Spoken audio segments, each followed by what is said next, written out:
नमस्कार।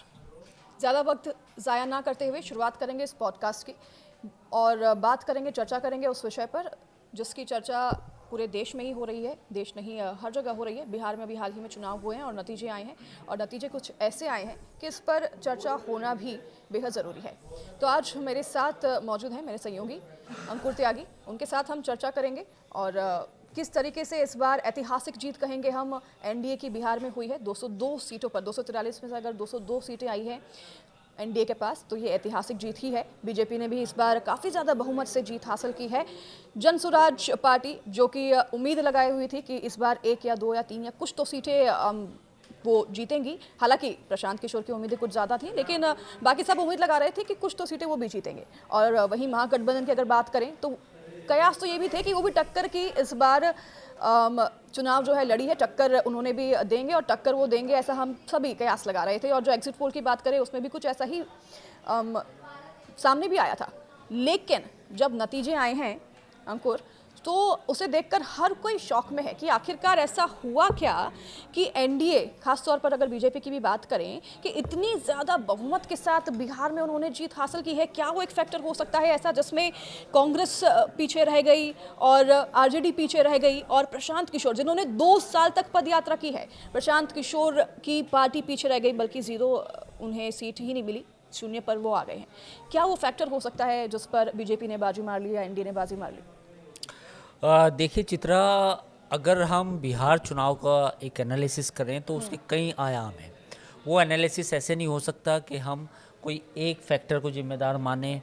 चाहे वो हम ये कहें कि वो जो 10,000 रुपये आए चुनाव के दौरान, वो भी होगा, वो भी है, नो डाउट कि अगर इलेक्शन के दौरान अगर 10,000 रुपये आ रहे हैं खातों में तो कहीं ना कहीं उसका भी असर होगा। अब आते हैं दूसरे पॉइंट्स पे कि और क्या क्या वजह रही कि इस चुनाव में बीजेपी को इतनी जो बड़ी जीत हासिल हुई। वो ये है कि पिछले कुछ समय से, जैसे लालू यादव की अगर हम बात करें, लालू प्रसाद यादव की, तो वो बिहार के एक बहुत बड़े नेता थे, मुख्यमंत्री भी रहे, उनकी पार्टी को सांसद विधायक लगातार चुनते रहे। लेकिन लालू यादव जी का जो करिश्मा, जो उनका जो वोट बैंक था, वो एमवाई नहीं था, वो एमवाई से बड़ा था। यानी कि मुस्लिम यादव से बड़ा एक उन्होंने वोट बैंक अपना तैयार किया था। आज जो लोग एनालिसिस करते हैं वो उसमें कहते हैं कि केवल एमवाई की बात है कि मुस्लिम और यादव थे। नहीं, ऐसा नहीं था। उसमें अति पिछड़ा, दलित और बहुत सारे जो छोटी छोटी जातियां हैं वो भी लालू प्रसाद जी के पीछे लामबंद हुई थी। तो पहला पॉइंट तो ये है। तो आज तेजस्वी का जो भी उन्होंने इस चुनाव में गए, तो कहीं ना कहीं वो बाकी जातियों को अपने साथ लेने में नाकामयाब रहे। तो दूसरा पॉइंट ये है। तीसरा पॉइंट ये है कि बिहार में बीजेपी ने जंगल राज का मुद्दा उठाया, तो उसका काउंटर देने के लिए तेजस्वी के पास कुछ नहीं था। क्योंकि होता क्या है कि जो अतीत की चीज़ें आपको हॉन्ट करती हैं, या उस समय जो भी स्थिति रही बिहार में, जो जंगल राज कथित तौर पे जो जिसकी बात की जाती है वो रहा, तो उसका आज आपको, आप नई पीढ़ी हैं, नए नेता हैं, युवा है, तो आपको उस नैरेटिव को ध्वस्त करना था। तो उसकी रणनीति वो नहीं बना पाए। तीसरा चौथा पॉइंट ये है। और पांचवा पॉइंट ये है कि कहीं ना कहीं तेजस्वी का जो खेमा था वो अति उत्साह में था। उसको लगता था कि बीजेपी जो है इस चुनाव में उतना अच्छा नहीं कर पाएगी, मेरी रैली में भीड़ आ रही है। लेकिन बीजेपी ने लास्ट मोमेंट तक चुनाव को पलटा है। उनकी जो मशीनरी थी, एक एक सीट में उन्होंने एक एक मंत्री को लगाया था, विधायकों को लगाया था, बाहर के जो राज्यों के लोग हैं वो गए, उन्होंने एक एक विधानसभा सीट की मॉनिटरिंग हुई। खुद अमित शाह जो गृह मंत्री हैं वो खुद बैठकों में हिस्सा लेते थे पटना के मौर्या होटल में, और रात रात भर वो मीटिंग करते थे। तो बीजेपी ने लास्ट मोमेंट तक इस चुनाव को लड़ा है। और तेजस्वी कहीं ना कहीं ये कैलकुलेट करने में गलती कर गए कि उनकी रैली में जो भीड़ आ रही है, जो नौकरी की बात है, वो एक बड़ा मुद्दा है। वो ये बात भूल गए कि वो जो 10,000 रुपये भी आ रहे थे, जो महिलाओं को मिलने भी थे, और नीतीश कुमार की जो छवि है महिलाओं की, वो 10,000 रुपये से भी बढ़ के है। क्योंकि पिछले, आपको बहुत कम लोगों को उस तरह से एनालिसिस नहीं किया होगा, बिहार की जो पुलिस है उसमें महिलाओं की जो हिस्सेदारी है वो देश में सबसे ज़्यादा है।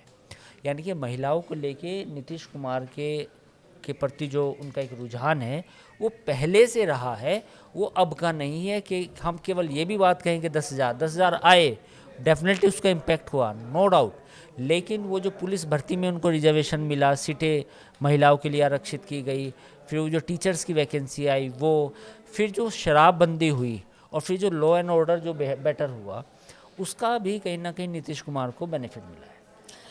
जी देखिए, 10,000 की बात की आपने, उसे एक तरह से हम चुनावी भाषा में मुफ्त रेवड़ी भी कहते हैं। वो चुनाव के पहले दिए जाते हैं लोगों को, आजकल ये योजनाओं के नाम पर दिए जा रहे हैं, हालांकि बात वो है। लेकिन एक और बात, यादव परिवार के और जो सुर्खियों में भी है अभी, जैसे कि रोहिणी ने नतीजे आने के बाद पोस्ट किया और इतने आरोप लगाए, उन्होंने पार्टी छोड़ दी और बोल दिया कि परिवार से मेरा कोई रिश्ता नाता नहीं है। तो जैसे कि हमने देखा कि यादव परिवार अपने आप में ही बट गया है, तो ये एक दूसरे के वोट काटने के चक्कर में क्या ये भी पॉसिबिलिटीज़ हैं कि इस वजह से भी यादव परिवार जो है, तेजस्वी यादव जो है, वो थोड़ा पीछे रह गए? हालांकि तीसरी बड़ी पार्टी उभर कर वो नहीं आई है देखिए, इस चुनाव में। परिवार में बिल्कुल एक सवाल आपने सही पूछा कि परिवार में अगर कलह होती है तो कोई भी इस तरह से चुनाव नहीं लड़ सकता। सेम स्थिति आज से 5-6 साल पहले समाजवादी पार्टी में थी, जब अखिलेश यादव की ताजपोशी हुई थी, उस समय भी परिवार में एक तरह से कलह हुई थी। लेकिन ये अखिलेश यादव की समझदारी कहें या एक सूझबूझ कहें कि उन्होंने पूरी पार्टी को और जो घर की जो लड़ाई होती है, जो मतभेद होते हैं, उसको बहुत अच्छी तरीके से सुलझाया। और आज शिवपाल यादव अखिलेश यादव के साथ हैं। आज समाजवादी पार्टी के अंदर घमासान नहीं है और अखिलेश यादव एक सर्वमान्य नेता हैं और वो अपनी पार्टी को आगे बढ़ा रहे हैं, साथ ही उनको परिवार का सपोर्ट भी मिल रहा है। तेजस्वी की जहाँ तक बात है, तेजस्वी को के साथ अभी जो सिचुएशन है वो काफ़ी चिंताजनक है पार्टी के लिए, इन द सेंस कि अगर भविष्य में इस तरह की घटनाएं होंगी तो फिर आरजेडी को ये समझना कि वो कोई बिहार में एक बड़ी फोर्स रह पाएगी मुश्किल है, क्योंकि इस तरह हाँ। की घटनाएं कहीं ना कहीं किसी भी पॉलिटिकल नेता को कहीं ना कहीं उसका कद डाउन करती है, लोगों के मन में एक सवाल भी पैदा करती है कि भाई इनके घर में अच्छा नहीं चल रहा। और ख़ास तौर पर उनकी जो बहन है, हालांकि उनका पारिवारिक मामला है, उनकी बहन ने जिस तरह के आरोप लगाए हैं वो काफ़ी गंभीर है। जी, एक बार रिपीट भी कर देती हूँ, उनकी बहन ने कि क्या आरोप लगाए हैं। रोहिणी ने ये आरोप लगाए हैं कि उन्हें गाली गलौज घर में दी गई, चप्पल उठाकर भी मारने की कोशिश की गई। इतना ही नहीं, रोहिणी को ये भी बोला क्या कि जो किडनी तुमने अपने बाप को दी है वो टिकट के लिए दी है, पैसों के लालच में दी है, तुमने अपनी गंदी किडनी दी है। ये सब बातें रोहिणी ने आकर सामने कही है और इस पर अब जो पार्टी है, बीजेपी या फिर दूसरी पार्टी कहें, एनडीए कहें, या फिर अलग अलग नेता जो भी हैं, वो सामने आकर अपना पक्ष रख रहे हैं और अपनी सफाई भी दे रहे हैं। वो कह रहे हैं साफ तौर पर अंकुर कि तेजस्वी यादव जो है उनका चरित्र ही ऐसा है, वो देश के लिए भी इतने हानिकारक हैं। जिस तरीके से वो परिवार में स्थिति बना आरोप के हैं, हाँ। बनाई हुई उन्होंने है, वो वैसे ही देश के लिए, बिहार के लिए भी इतने ज़्यादा ही डेंजरस हैं। तो ये तो साफ तौर पर जताता है कि जंगल राज की स्थिति जिस पर लगातार वार करते हुए बीजेपी नजर आई, एनडीए की जो पार्टियां हैं नजर आई, तो फिर तो घर में ही अगर ऐसी स्थिति है तो फिर जंगल राज की बात से तो हम नकार ही नहीं सकते कि उनकी पार्टी के दौरान हो सकते हैं। नहीं देखिए, जो आपने घर की स्थिति का जंगल राज से तुलना की वो एक अलग अलग बात है। जंगल राज का जो वो उनके पिताजी के कार्यकाल में था, इस समय की अगर हम बात करें तो इस समय जो घर की स्थिति है, पर इससे मैंने उनकी इसका छवि पर पार्टी की बिल्कुल बहुत ज़्यादा असर पड़ेगा बिल्कुल आने वाले असर समय में पड़ेगा। भी। ऐसा हो ही नहीं सकता कि घर में कलह हो और असर ना हो। उनकी जो छवि है, जो पार्टी की छवि है, उस पर असर पड़ेगा, क्योंकि उनकी पार्टी का जो प्रदर्शन है बेहद ख़राब है, 25 सीटें बेहद कम है। जी तो ऐसे में ये जो तेज प्रताप यादव ऑलरेडी अलग हो चुके जी हैं, रोहिणी अलग हो चुकी है, उनकी एक दो और बहनें हैं, जी राजलक्ष्मी और चंदा, रागनी, वो भी शायद दिल्ली की तरफ जाने वाली है। तो ये परिवार में जब इस तरह का बिखराव आता है, किसी भी बड़े राजनीतिक परिवार में जब ये बिखराव आता है तो इसका असर तो होता है। और कोई ये कहे कि असर नहीं होगा, नहीं। अब बात आती है कि तेजस्वी की, अब तेजस्वी को देखना होगा कि गलती किसकी है। अगर जी उनकी है तो वो देखें, अगर कहीं आपस में जो मनमुटाव है परिवार में उसको दूर कर सकते हैं। बिल्कुल। लेकिन अब ये सोचना कि इसका असर नहीं होगा, देखिए इसमें सब तरह की बातें हैं। रोहिणी के जो आरोप हैं पब्लिक डोमेन में आए जी और किसी महिला जब ये इस तरह की बात करती है और तो कहीं ना उस कहीं, राज्य में जहां पर सबसे ज्यादा महिलाएं वोटर्स उभर कर सामने आई हैं। हाँ, महिलाएं वोटर, तो कहीं ना कहीं बीजेपी भी इस मुद्दे को उठाएगी, बाकी लोग भी उठाएंगे और वो ये दिखाएंगे कि अगर आपके घर में ऐसी स्थिति है तो फिर बाहर क्या जी, स्थिति राज्य होगी। की महिलाओं की क्या हाँ, कद्र होगी। अच्छा, ये तो बात हुई तेजस्वी यादव की, आरजेडी की और बीजेपी की, जेडीयू की बात। यहाँ पर एक जो है सबसे ज़्यादा फोकस भी रही है, केंद्रित भी रही है, वो प्रशांत किशोर। उन्होंने बहुत ज़्यादा बातें की, वादे किए, 2 साल से पदयात्रा भी कर रहे थे। वो सीधे तौर पर कह रहे थे कि मैं सिर्फ और सिर्फ बिहार में विकास लाना चाहता हूँ। उन्होंने मुद्दों की बातें भी की, अनलाइक जो कांग्रेस वोट चोरी के मुद्दे के पीछे रही पूरे समय पर लेकिन उन्होंने मुद्दों की बातें भी की। उनके कैंडिडेट्स को अगर देखें तो आईएएस रिटायर्ड, आईपीएस रिटायर्ड, काफ़ी ज़्यादा पढ़े लिखे उनके कैंडिडेट्स भी रहे, लेकिन फिर भी एक भी सीट वो नहीं जीत पाए। इसका क्या मुख्य कारण हो सकता है? क्या अभी भी बिहार में समय लगेगा मुद्दे की राजनीति आने के लिए? बिल्कुल समय लगेगा और प्रशांत किशोर को ये समझना पड़ेगा कि ये समय अभी उनके लिए काफ़ी मतलब लंबा रास्ता है, ये रास्ता वो नहीं है। कुछ लोगों ने ये भी कहा कि क्या प्रशांत किशोर, जैसा उन्होंने दावा किया था अपने वीडियोस में कि मैं राजनीति छोड़ दूंगा, तो क्या वो राजनीति छोड़ देंगे। लेकिन एक्स पर लगातार उनकी पार्टी की तरफ से पोस्ट आ रहे हैं, तो उससे ऐसा नहीं लगता कि वो राजनीति छोड़ेंगे। दूसरी बात ये है कि अब जो पोल की जो डायनामिक्स है वो बदल चुकी हैं। अगर हमें ये लगता है कि केवल हम मुद्दों की आधारित राजनीति करेंगे तो वो नहीं है। उसकी वजह ये है कि अव्वल तो बात ये है कि आज के चुनाव में जो पैसा जो जितना इस्तेमाल होता है चुनाव में, ऐसा पहले कभी नहीं होता था।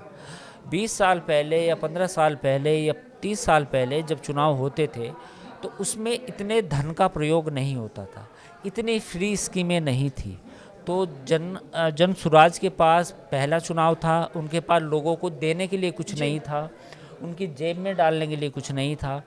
जो भी था बातें थी, मुजबानी तो जवान ये थी। आपकी बात से हम समझें कि जो लोग हैं उनकी जेब में पैसे डालने से ही वो वोट बैंक मैं प्रभावित इसे करता है। बिल्कुल, मैं इसे सही नहीं मानता, पर मैं इसे सच्चाई को स्वीकार भी करता पर हूँ लेकिन अंकुर जी, कि ये बात आज के टाइम में जो ये फ्री बी पॉलिटिक्स, जिसको रेवड़ी कल्चर कह लें आप, फ्री बीज कह लें अंग्रेज़ी में, ये हावी है आज की राजनीति पर। इससे कोई इनकार नहीं कर सकता, चाहे वो मध्य प्रदेश हो, महाराष्ट्र हो, दिल्ली में भी, दिल्ली हो, अब बिहार में जो जीविका दीदी को 10,000 रुपये ये हो, तो कहीं भी आप चले जाएं, कहीं ना कहीं आपको लगेगा कि धन, पैसा अब चुनाव में इतना बहाया जाता है जिसका कोई हिसाब नहीं रह गया है। तो ऐसे में मुद्दों की राजनीति करना, विचारों की और ऐसी बातें करना इतना आसान नहीं है, उसके लिए समय लगेगा।